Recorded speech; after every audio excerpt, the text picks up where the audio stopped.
রাষ্ট্রের শাসক হয়ে দেশের নাগরিক, বিশেষ করে তরুণ ছাত্র জনতার রক্তে পা ভিজিয়েছিলেন, তার বিচারের মাধ্যমে তাকে যে দণ্ড দেওয়া হয়েছে, আমরা বিশ্বাস করি এই দণ্ড প্রদানের মাধ্যমে ইতিহাসের একটি অধ্যায়ের মীমাংসা হয়েছে এবং এই জাতির ন্যায় বিচারের প্রতি যে তৃষ্ণা, ন্যায় বিচারের জন্য, জাস্টিসের জন্য জাতির যে কোয়েস্ট, সেটি আজকে সম্পন্ন হয়েছে।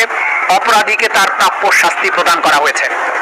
আমরা আশা করব সরকার এবং রাষ্ট্র আদালতের এই রায়কে যথাযথ আইনি প্রক্রিয়া এবং অন্যান্য যত প্রক্রিয়া আছে কূটনৈতিকভাবে সেই প্রক্রিয়া অবলম্বন করে যারা আসামি পলাতক আছেন, দেশের বাইরে আছেন, তাদেরকে বাংলাদেশের মাটিতে নিয়ে এসে আইনের মাধ্যমে তাদের এই শাস্তি কার্যকর করবেন। আজকে এই রায়ের মাধ্যমে আমাদের ব্যক্তিগতভাবে প্রসিকিউশনের খুশি বা অখুশির কোনো ব্যাপার নেই।